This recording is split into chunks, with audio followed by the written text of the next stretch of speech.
네, 윤석열 대통령이 대한민국 대통령으로는 처음으로 사우디아라비아와 카타르를 국빈 방문하고 있습니다.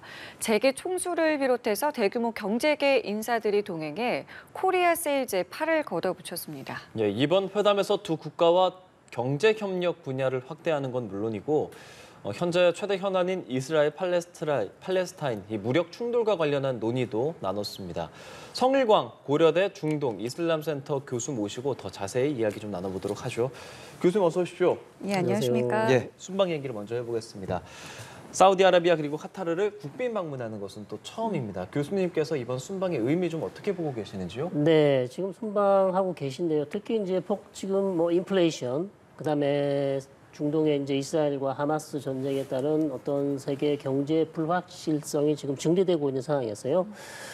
우리 경제의 어떤 돌파구를 찾기 위한 아주 중요한 방문이라고 생각이 되고요. 특히 사우디아라비아와는 우리는 계속해서 네옴시티라든지 여러 가지 좋은 다양한 경제 협력을 이어가고 있는데 특히 카타르 같은 국가는 사실 우리가 그렇게 많은 경제 협력을 하지 않았던 그래서 이번에 새로운 어떤 국가로서 새로운 시장 어떤 새로운 국가로서 우리와 함께 경제 협력을 이어갈 국가로서 새로 저희가 이제 시작하는 그런 국가거든요. 그래서 그런 의미에서 상당히 의미가 있다고 할 수 있겠습니다. 국빈 방문도 처음이잖아요. 이 사우디에 이제 윤 대통령이 가서 이런 이야기를 했더라고요. 포스트 오일 시대에 우리나라가 사우디의 최적의 파트너다라고 강조를 했는데 앞으로 그렇다면 이제 어떤 것들의 협력을 저희가 좀 기대할 수 있는 건지 궁금합니다. 네, 포스트 오일 우리 계속해서 지금 이런 얘기들 작년부터 재작년부터 계속 해오고 있습니다. 그죠? 포스트 오일 탈탄소 기반. 결국 이제 사우디나 걸프 지역의 아랍 국가들이 원유를 통해서 계속해서 이제 재정 수입을 해왔는데 이제는 이제 이 산업을 바꿔야 된다. 산업의 체질을 바꿔야 된다. 그래서 산업 다각화, 산업 다변화. 그래서 제조업, 그다음에 새로운 IT 산업 이쪽에 지금 관심을 많이 보이고 있습니다. 그래서 그런 걸프 국가들과 우리의 경제 상황이 딱 맞아떨어지는 것이죠. 우리는 상당한 이제 제조업이 잘 돼 있고, 그다음에 IT 산업도 잘 돼 있고, 그렇기 때문에 이런 걸프 즉 UAE나 사우디 같은 국가와 다양한 사업을 할 수 있는데요. 그 중에 이제 하나가 신재생에너지, 새로운 태양에너지라든지 탄소라든지 다양한 이런 분야에 있어서 우리가 협력할 분야들이 상당히 많이 있다 이렇게 볼 수 있는 것이죠. 예. 그리고 우리에게 이제 이 빈쌀만 왕세자가 익숙한 이유가 사실 한 11달 전쯤에 한국에 찾아왔었고 그 당시 한남동에 좀 왔었잖아요.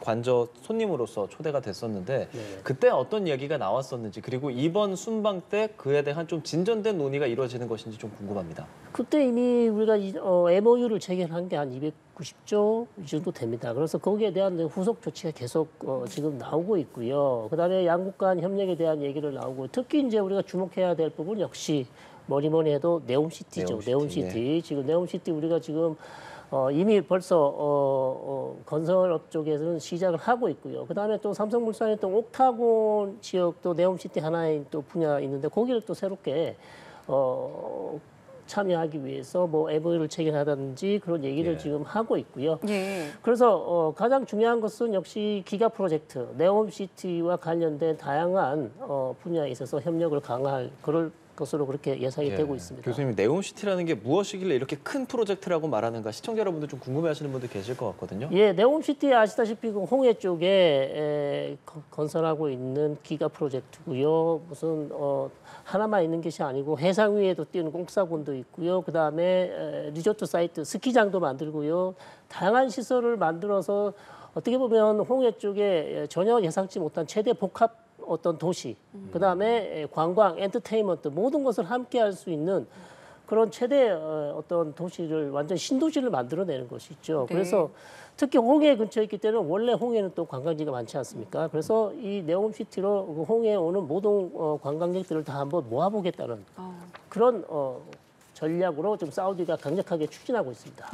이러한 대형 프로젝트 이제 우리와 협력을 하겠다는 뜻을 이제 밝힌 것이고 윤석열 대통령이 이번 사우디에 방문을 했을 때 첫 일정이 디리아 유적지라는 곳입니다. 어떤 곳인지 먼저 좀 소개를 해주시죠. 디리아 유적지는요, 예. 사우디의 역사적 수도라고 합니다. 역사적 수도. 예. 원래 정치적 수도는 리야드죠. 역사적 수도인데 이게 왜 중요하냐면 이게 1446년 사우디의 첫 번째 왕조의 수도가 여기였다고 합니다. 그래서 여기에서 출발해서 사우디 왕국이 출발해서 결국 오스만 제국 하에 있다가 결국 나중에 18세기 정도에 이제 독립을 하게 되는. 아, 예. 그래서 출발점이 여기였다. 그래서 이게 유네스코 세계문화유산 거기에도 등재가 되어 있다고 하고요. 여기를 지금 사우디 리야드가 아니죠. 디리아 게이트 개발청에서 적극적으로 지금 개발을 하고 있어요. 그래서 여기에 많은 뭐 리조트라든지 관광지라든지 이런 것을 지금 개발하는데 호텔도 개발하고요. 네. 그래서 저희 업체, 우리 한국 업체가 적극적으로 여기 가서 지금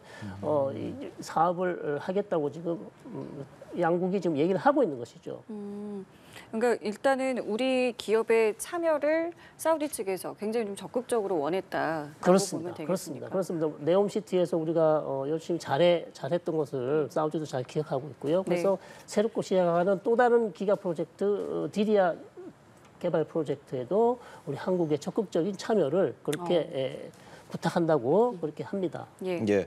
또 윤석열 대통령과 이 빈살만 왕세자가 최근 가장 좀 언론에 나오고 있는 이스라엘 그리고 팔레스타인이 무력 충돌에 대해서도 어느 정도의 이야기를 나눴다고 들었습니다. 어떤 이야기들이 오갔습니까? 아무래도 이제 이스라엘 팔레스타인 문제 좀 민감한 문제니까 민감한 얘기보다는 우리 한국이 이 중동 지역 내에 어떤 평화와 안정을 위해서 기여할 부분이 뭐가 있는지 그 부분에 대해서 얘기를 많이 나누신 것 같고요.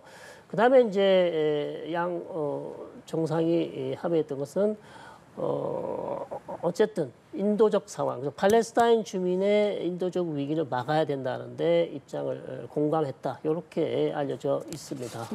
그러면은 이제 우리가 공동성명도 발표가 되잖아요. 네, 네. 그럼 그 공동성명 안에 지금 저희가 이야기한 뭐 어떤 경제 협력과 관련된 부분 외에도 지금 이 다뤘던 이런 부분들, 국제 문제와 관련된 내용들도 담길 수가 있는 겁니까? 그럴 가능성도 상당히 있어 보입니다. 왜냐하면 이 이스라엘 팔레스타인 지금 하마스 문제가 예. 단순히 이제 영내 문제가 아니라 지금 여러 가지 방향으로 문제가 좀 퍼지고 있습니다. 왜냐하면 미국도 적극적으로 지금 여기에 개입을 하고 있고요. 그다음에 이란 같은 경우도 개입을 하고 있고 그래서 이게 잘못하면 확전되고 이러면 상당히 이제 영내 문제가 아니라 전 세계적인 문제로 될 수 있거든요. 그래서 우리 한국과 사우디가 공동으로 이 문제를 반드시 해결해야 된다는 그런 강력한 입장을 표명할 수도 있고요. 그래서 영내 안정과 평화를 위해서 우리가 필요한 역할을 할 수 있겠다. 이런 얘기도 들어갈 수 있겠죠. 근데 사우디 같은 경우에는 앞선 이제 발언들을 봤을 때 팔레스타인 편에 서겠다라는 이제 발언을 내놓은 바 있잖아요. 그렇다면은 지금 뭐 저희와 우리나라와 이야기할 때는 뭐 이 정도 수준에서 말하고는 있다고는 합니다만은 사우디는 지금 어떤 입장에 좀 서 있는 거라고 좀 보면 되겠습니까? 근데 여전히 팔레스타인 쪽을 좀 강조하는 입장이죠. 왜냐하면 사우디 입장에서는 중립적인 입장을 지키기에는 조금 국내 반대 여론도 있고 그다음에 영내 아랍이나 다른 이슬람권에서 사우디의 입지를 봤을 때 중립 입장을 지키기는 조금 어려울 수 있습니다. 다만 양측의 어떤 민간인을 향한 폭력은 반드시 중단돼야 된다라는 이런 이제 중간적인 어떤 중립적인 입장을 보여줄 수는 있겠죠. 예, 이제 이스라엘 그리고 하마스 이 상황에 대해서 본격적으로 좀 이야기를 나눠보도록 할게요. 교수님께서 워낙 중동 그리고 이슬람 이 분야에 대해서 오래 연구를 하셨잖아요. 지금까지의 상황 좀 어떻게 보고 계세요? 지금 상황이요. 지상군 투입이 되냐 안 되냐.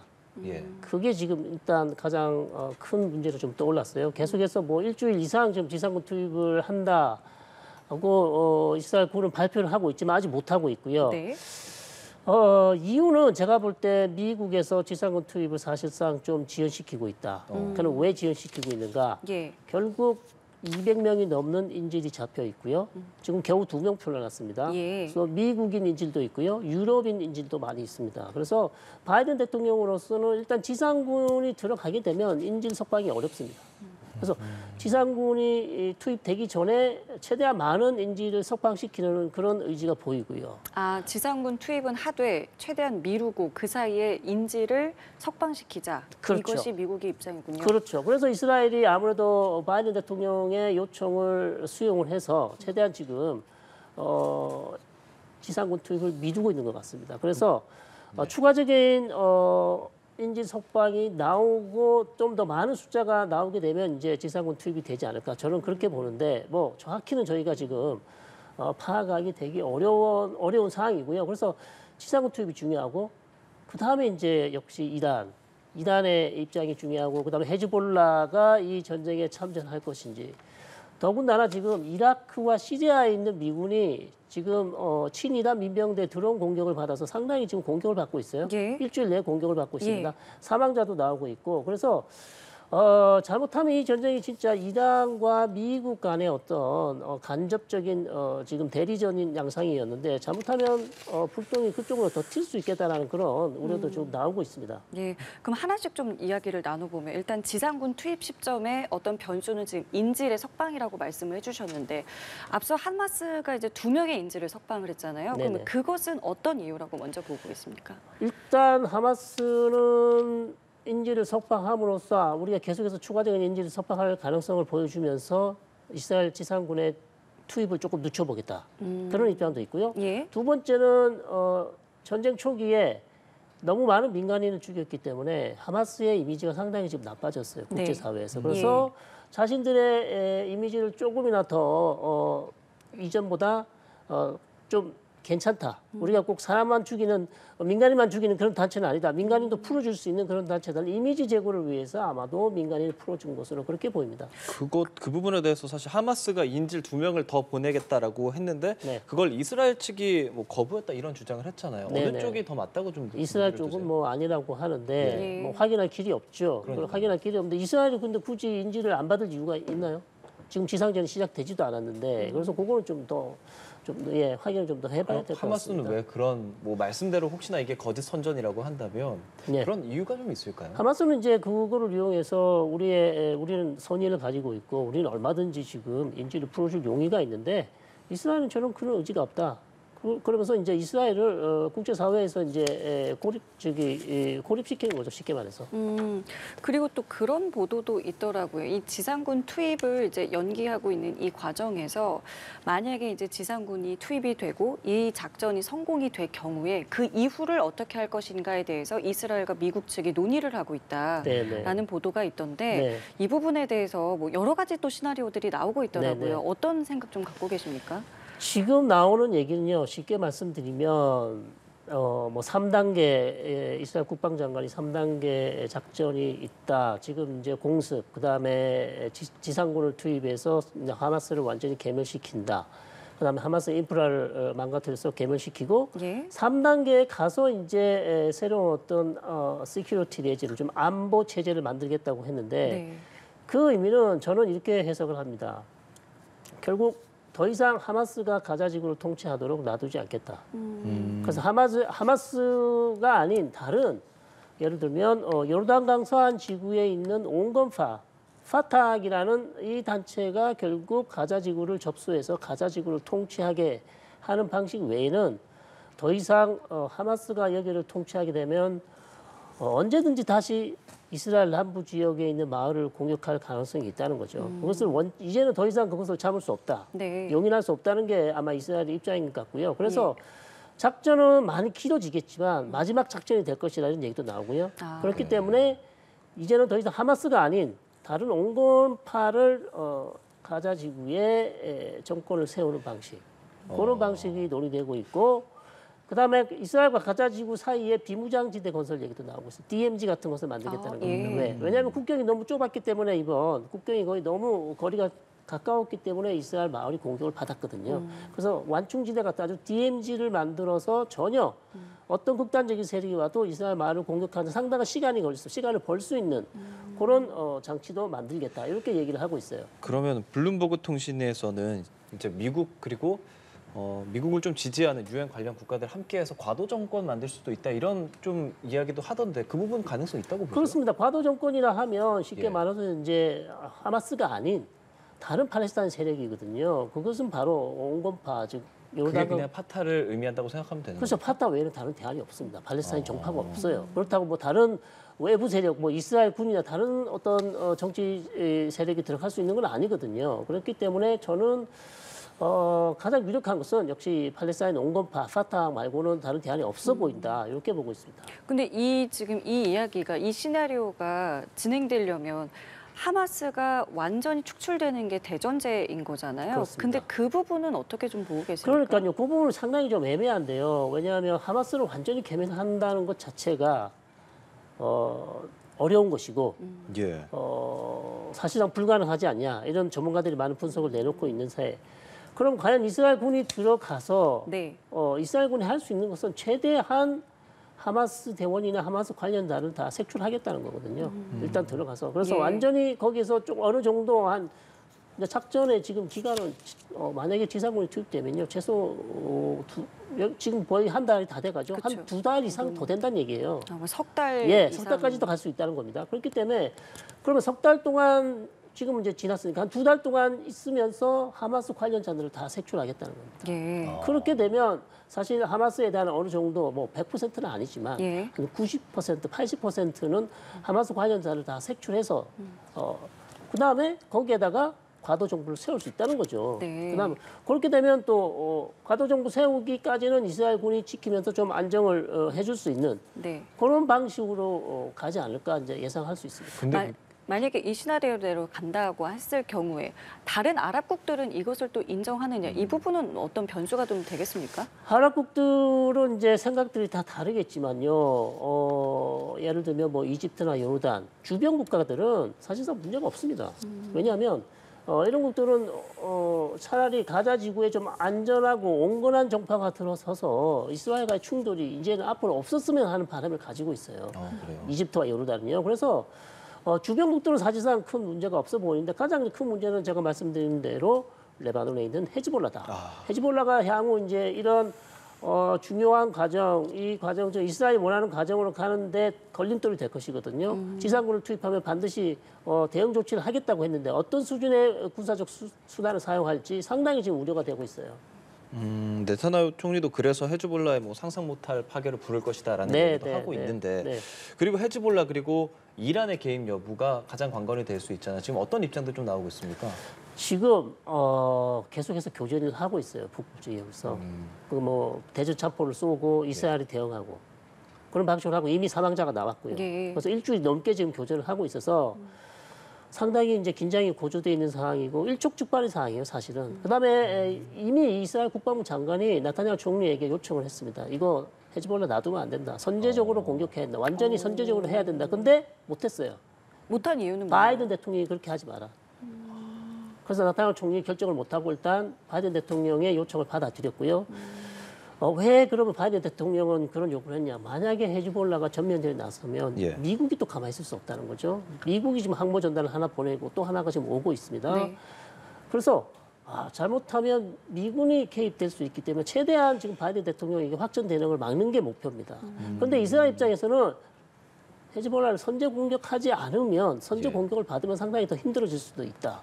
어차피 지금 헤즈볼라는 완전 좀 시간 문제지 이스라엘과의 전면전에 나서는 게 거의 뭐 확실시 되지 않냐 그런 이제 분석도 나오고 있어요. 지상전 투입과 관계없이 시간 문제라고도 볼 수 있는 겁니까? 그럴 수도 있는 거죠. 그러나 아무래도 뭐 지상전이 일단 시작이 돼야 예. 확실한 입장이 나올 것 같습니다. 그럼 이스라엘은 가자에도 그렇고 그 레바논에도 그렇고 사실상 전면전을 다면전으로 한다라고 볼 수 있겠습니까? 그렇습니다. 그럴 수밖에 없죠. 그럼 그만큼 이게 감당이 또 가능합니까?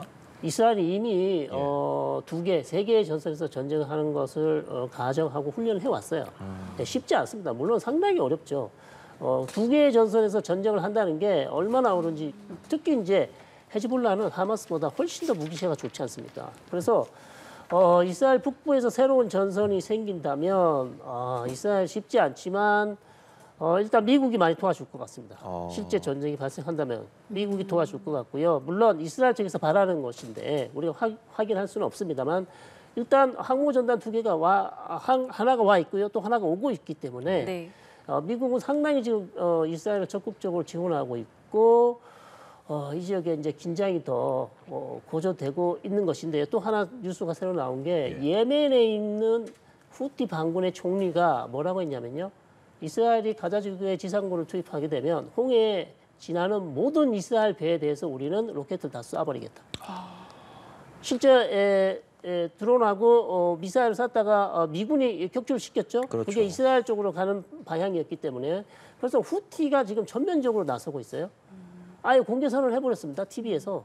그래서 이게 지금 전쟁의 양상이 주변에 있는 그 이란이 지원하는 시아파들, 후티, 그다음에 헤즈볼라 이런 정파들이 아무래도 이 전쟁에 적극적으로 지금 참전하려고 하는 게 아닌가 그렇게 상당히 우려가 되고 있어요. 그 참전하는 국가들도 뭔가 이익이랄까요? 뭔가를 위해서 혹은 네네. 뭔가를 얻기 위해서 네네. 하는 거잖아요. 네. 그거는 저희가 어떻게 좀 봐야 그러니까 되겠습니까? 후티 같은 경우는 원래 이란의 적극적인 지지를 받아왔고요. 무장 정파이고 일종의 좀 예멘 남부를 통치하고 있는데 결국 이 사람들 하는 얘기는 팔레스타인의 대의다.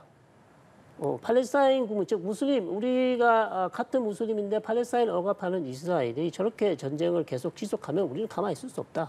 거기에 대해서 이스라엘에서 대저항, 대무장 저항을 선언하는 것이죠. 예, 지금 말씀하신 것처럼 국제사회는 그렇게 가고 있고 미국은 뭐 사드 배치까지 하면서 이스라엘의 편을 좀 들고 있는데 사실 미국 입장에서는 계속 그 인질에 대한 얘기를 많이 하고 있지 않습니까? 네네네. 결과적으로 그 많은 인질을 구출하기 위한 작전 같은 것들을 이스라엘 입장에서 어떻게 좀 세우는 편이 맞다고 보십니까? 지금 상당히 어렵습니다. 이스라엘로서는 인질을 어떻게 해야 되냐. 사실 인질을 생각한다면 저렇게 이제 무차별적인 공습을 하기도 어렵고요. 예. 그래서 이스라엘 쪽에서 하는 얘기는 지금 일단 지상군이 투입되면 바로 인질 구출조 특수부대도 같이 들어간다. 그래서 동시에 다발적으로 들어가는 방법밖에 없다고 지금 얘기를 하고 그럼 있어요. 지상군 투입이 먼저 되고 인질을 구출해야 된다는 말씀이세요? 그렇죠. 동시에 들어가는 거죠.